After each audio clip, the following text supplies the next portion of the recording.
Hello મિત્રો, સ્વાગત છે તમારા બધાનું મારી યુટ્યુબ ચેનલમાં અને ફેસબુક પેજમાં. આજે એક મારા જીવનનો કિસ્સો જે મારી સાથે 2 વર્ષ પહેલા બનેલો અને આજે એનો એકદમ શું કહેવાય વિરોધી કિસ્સો બન્યો. એટલે એ મારે જરાક શેર કરવો છે અને એમાંથી તમને જો આ વિડીયો સારો લાગે તો લાઈક, શેર અને યુટ્યુબમાં સબસ્ક્રાઇબ કરવા અને ફેસબુકમાં ફોલો કરવા વિનંતી. હવે વાત એ છે કે શીર્ષક હું એ આપી દઉં કે ભાઈ જે કામ સોય કરી શકે ને એ કામ તલવાર ન કરી શકે અને જે કામ તલવાર કરી શકે એ સોય ના કરી શકે. બરાબર. બીજું શીર્ષક એ આપી શકું કે ભાઈ ગમે તેવો કરોડપતિ માણસ હોય તેમને એક ના એક દિવસ ગરીબ માણસની કાં તો નાના માણસની જરૂર પડે પડે અને પડે. એટલે કોઈ દિવસ પૈસા વાળું થઈ જાવ તમે કદાચ અને પૈસા વાળા હો તો નાના માણસની મજાક ના ઉડાવી કે નાના માણસનો ઈગો હાર્ટ ન કરવો કે નાના માણસને નાનો ના સમજવો. બરાબર. હવે એવો એક કિસ્સો હું તમને જણાવવા માંગુ છું કે આજથી કાંક 2-2.5 વર્ષ પહેલા એક મારી જોડે કોલેજમાં યા સ્કૂલમાં હતો, મને બહુ આઈડિયા નથી. બરાબર. એમના કંઈક ઇન્સ્ટાગ્રામમાં 12-13 હજાર ફોલોવર્સ હતા. એટલે એ ટાઈમે હું વોચ સેલ કરતો, ઘડિયાળ વેચતો.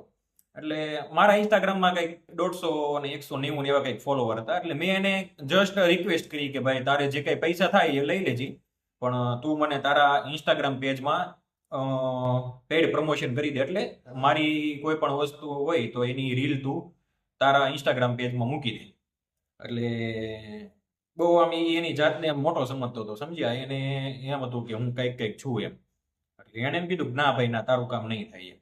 મને સીધી ચોખ્ખી ના પાડી દીધી એમ. બરાબર. એટલે ના એ રીતે પાડી કે ભાઈ મારો ઈગો હર્ટ થાય એ રીતે. બરાબર. હવે મને જો અત્યારે કોઈ જાતનો ઈગો નથી, આ તો હું જસ્ટ વાત કરવા જેવી લાગી ને મારે એટલે હું તમને કરું છું કે આજે સવારે એનો ફોન આવ્યો. અત્યારે એ વખતે 2-2.5 વર્ષ પહેલા એના ઇન્સ્ટાગ્રામમાં 12-13 હજાર ફોલોવર હતા અને અત્યારે એના કંઈક 8-9 હજાર એવા કંઈક છે, 8,000 8,500 એવા કંઈક ઘટી ગયા છે. બરાબર. અને મારે અત્યારે 10,500 જેવા છે, 10,600 આજુબાજુ. એટલે એનો આ સવાર ફોન આવ્યો. ફોલોવર્સ આમ ના જોતા, મારું કદાચ તમે ઇન્સ્ટાગ્રામ પેજ ચેક કર્યું હોય ને તો એના વ્યૂઝ જોજો, બધા રીલમાં વ્યૂઝ ચેક કરજો એકવાર, એટલે તમને આઈડિયા આવી જાય.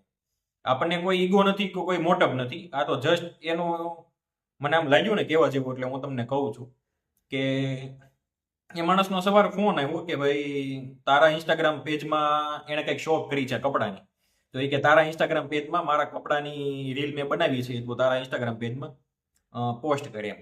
એટલે મેં એને નોર્મલ કીધું કે ભાઈ મેં આજથી 2-2.5 વર્ષ પહેલા તને ફોન કર્યો હતો અને તે મને જે રીતે જવાબ આપ્યો હતો એ જ જવાબ મારો સેમ રહેશે એમ. એટલે મેં એને હા નથી પાડી કે ના નથી પાડી, પણ મેં એને આ રીતે આન્સર આપ્યો કે ભાઈ તે મને આજથી મતલબમાં 2-2.5 વર્ષ પહેલા જે જવાબ આપ્યો હતો ને એ સેમ જવાબ આપણો રહેશે એમ. બરાબર.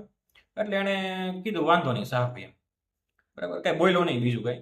એટલે મારો કહેવાનો મતલબ એમ છે કે અત્યારે મારે 10,500 ફોલોવર થઈ ગયા છે. બરાબર. તો મારે એમાં કઈ મોટપ કરવાની જરૂર નથી, નોર્મલી હોય અત્યારે બધાને. બરાબર. અને વાત બીજી મેન વાત એ છે કે ભાઈ તમે કદાચ તમારે 10 લાખ ફોલોવર થઈ જાય કે 10 કરોડ ફોલોવર થઈ જાય, બરાબર, એમાં કાંઈ તમારે મોટપ ન કરવાની હોય, એ તો હોય જ. પણ રિયલ લાઈફમાં જે તમારી સાથે 2-3 ભાઈબંધ હોય ને, 2-3 ભાઈઓ હોય, 2-3 રિલેટિવ હોય, એ કામમાં આવશે. બરાબર. એટલે ફોલોવર તો આ તો શું છે ભાઈ, આપણે હોવા જ જોઈએ. સોશિયલ મીડિયામાં અકાઉન્ટ હોય ને ઇન્ફ્લુએન્સર હોય એટલે ફોલોવર્સ હોવા જ જોઈએ, સારી જ વાત છે. પણ તમે કદાચ સાહેબ કરોડપતિ બની જાઓ ને, કરોડપતિ, તો એ નાના માણસનો તમારે ઈગો હર્ટ નહીં કરવાનો ક્યારે. નાના માણસને તમારે નાનો નહીં સાબિત કરવાનો, સમજ્યા. કારણ કે ગમે ત્યારે એકના એક દિવસ તમારે કદાચ તમે અરબોપતિ બની જાઓ ને તો એ નાના માણસની તમારે ગમે ત્યારે જરૂર પડે પડે અને પડે. તમારે લખવું હોય તો લખી લેવાનું, યાદ રાખવું હોય તો યાદ રાખી લેવાનું. આ વિડીયો તમારે સેવ રાખવો હોય તો સેવ રાખજો. નાના માણસની તમારે ગમે ત્યારે જરૂર પડે પડે અને પડે, 100% પડે.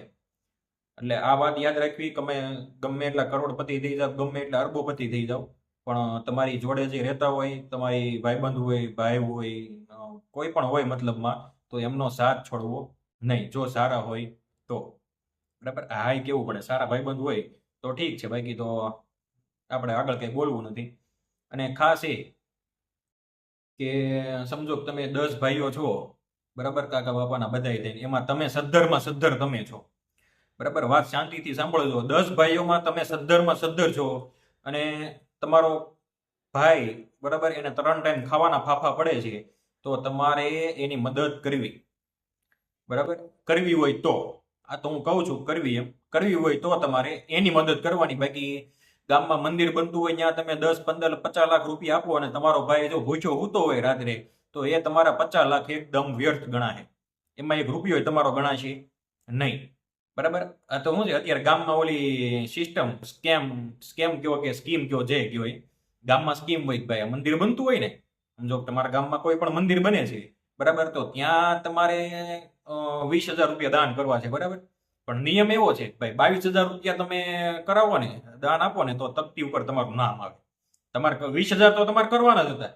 બરાબર. પણ આ તો સ્કીમ એવી છે કે 22 કે 25,000 રૂપિયા તમે લખાવો એટલે પેલી તકતી હોય ને મંદિરમાં એના ઉપર તમારું નામ આવે. એમાં નામ લખાવવા માટે સાહેબ 2-5 હજાર બજેટ ન હોય ને તો 2-5 હજાર રૂપિયા વધારે આપે. પણ એનો ભાઈ ભૂખ્યો સૂતો હોય ને તો એને 5 રૂપિયા ન આપે. અત્યારે આ ટાઈમ આવી ગયો છે.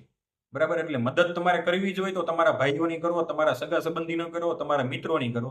બાકી મંદિર બનાવવા માટે લોકો બહુ પડ્યા છે, બહુ બધા આપવાના છે પૈસા.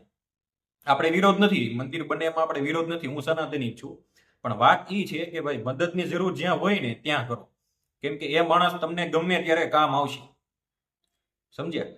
તમે આજે કોઈની મદદ કરી છે તો એ મદદ તમારી ગમે ત્યારે કામ લાગશે, વ્યર્થ નહીં થાય. એ દિવસે જો એ ભાઈ મારી મદદ કરી હોત ને, મારું પેડ પ્રમોશન કર્યું હોત, હું એને પૈસા આપવાનો હતો, ફ્રીમાં તો કરાવવાનું નહોતું. બરાબર. તો એ ટાઈમે એને મારી મદદ કરી હોત, મારી રીલ્સ મૂકી હોત એનામાં, તો આજે હું એને હા પાડે. પણ એ મને ત્યારે ના પાડી એટલે મેં આજે પણ એને ના પાડી દીધી. આપણો નિયમ એ છે કે આપણું કામ કરે ને એનું કામ આપણે કરવાનું. સીધી જ વાત. કોઈને સારું લાગે તો ઠીક છે, ના સારું લાગે તોય ઠીક છે. બરાબર. બાકી આપણું કામ જેણે કર્યું હોય ને એનો કામમાં આપણે 100% આવવાનું. અડધી રાતે કદાચ 2 વાગે ફોન આવે ને, બરાબર, તોય આપણા કામમાં આવેલો માણસ હોય ને એનું કામ આપણે કરવાનું. સીધી વાત. તો વિડીયો સારો લાગ્યો હોય, ટોપિક સારો લાગ્યો હોય તો વિડીયોને લાઈક કરજો, ભાઈબંધ દોસ્તરમાં રિલેટિવ્સમાં શેર કરી દેજો, અને યુટ્યુબમાં સબસ્ક્રાઇબ કરજો, અને ફેસબુકમાં ફોલો કરતા જજો. ઇન્સ્ટાગ્રામમાં તમે બધા કરો જ છો.